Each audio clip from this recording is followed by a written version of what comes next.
এই মুহূর্তে সবচেয়ে বড় আপডেট, আগামীকালই সুপ্রিম কোর্টে ওবিসি কেস উঠতে চলেছে, লিস্টেড হয়ে গেছে। আমি আপডেটটা দেখাচ্ছি, এটা ডায়েরি নাম্বার।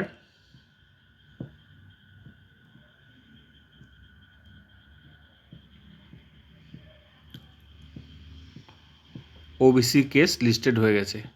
আজকেই মুখ্যমন্ত্রী কিন্তু জানিয়ে দিয়েছে যে সুপ্রিম কোর্টে আপিল হয়েছে, কয়দিনের মধ্যেই পরিষ্কার হয়ে যাবে, কেসটা উইথড্র হয়ে যাবে।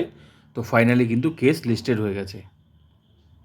কেস লিস্টেড হয়ে গেছে, তার মানে আগামীকালই উইথড্র হয়ে যাবে। তারপরই যে সমস্ত প্রসেসগুলো বাকি আছে, তো ওবিসি আজকে মুখ্যমন্ত্রী নিজেও বলেছে যে ওবিসির জন্যই সমস্ত প্রসেস থমকে আছে। ওবিসি একটা সবচেয়ে বড় সমস্যা, যেটা আগের সরকার করেছে। তো সেই যে ভুলগুলো হয়েছিল সেটা ঠিক করার জন্য বিল পাস হয়েছে বিধানসভায়। শুধু বিল পাস করলে হবে না, যে সুপ্রিম কোর্ট থেকেও ক্লারিফিকেশান দরকার আছে। তো সুপ্রিম কোর্টে অ্যাপিল করেছে, তো আগামীকাল শুনানি আছে। আশা করি আগামীকালই কেসটা উইথড্র হয়ে যাবে। তো আশা করা যাচ্ছে যে খুব তাড়াতাড়ি বাকি প্রসেস, অনগোয়িং থেকে শুরু করে নেক্সট রিক্রুটমেন্ট, নতুন নিয়োগ, কারণ এই মুহূর্তে সবচেয়ে বড় সমস্যা হচ্ছে ওবিসি। কারণ এই অনগোয়িংগুলো 17% নিয়ে হয়েছে, তারপর নতুন নিয়োগ শুরু করবে, সেটা সুপ্রিম কোর্টে যদি পরবর্তী অন্য কোনো রায় হয়, তার জন্য আগে থেকেই কিন্তু নতুন কিছু শুরু করার আগেই সুপ্রিম কোর্টে বিষয়টা একবারই ক্লিয়ার করে নিয়ে আসতে চাচ্ছে সরকার। ক্লিয়ার বলতে কি, সরকার যেটা চায়, সরকার ওবিসি 7% যেটা বিল পাস করে নিয়েছে, তো সেটাই একবারই কেস উইথড্র হয়ে গিয়ে ব্যাস তারপরেই কিন্তু বাকি প্রসেসগুলো শুরু হবে।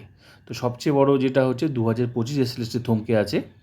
আজকেই মুখ্যমন্ত্রী পরিষ্কার করে জানিয়েও দিয়েছে বিষয়টা, যে 6,000-এর ব্যাপারটা অনেকে তবুও বিষয়টা বুঝতে পারছে না যে 6,000টা।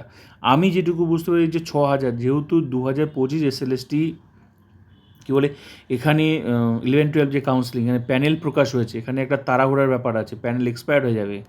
এখানে এই 6,000 মৌখিক হয়েছে, 6,000 যে বিষয়টা, সেটা হচ্ছে আমি যেটুকু বুঝতে পারি সেটা কিন্তু কাউন্সিলিংয়ের কথা।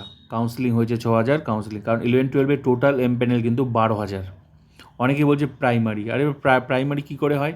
প্রাইমারি কি টোটাল 12,000? 6,000 হয়েছে আর 6,000 বাকি আছে? প্রাইমারিতে প্রচুর 35,000 উপরে বাকি আছে, 35 থেকে 40,000 মতো বাকি আছে। আর প্রাইমারিতে এসএসসি, তারপরের যে কথাটা ছিল এসএসসি চেয়ারম্যান, প্রাইমারির সাথে এসএসসি চেয়ারম্যান কী সম্পর্ক? প্রাইমারি তো কোনো তারা নেই, একমাত্র এসএসসিতেই তো তারা আছে। 11-12 কাউন্সিল, যেহেতু সুপ্রিম কোর্টের নির্দেশে 11-12 প্যানেল প্রকাশ হয়েছে, এক্সপায়ার হয়ে যাবে, তাড়াতাড়ি এটাকে জয়েন করাতে হবে।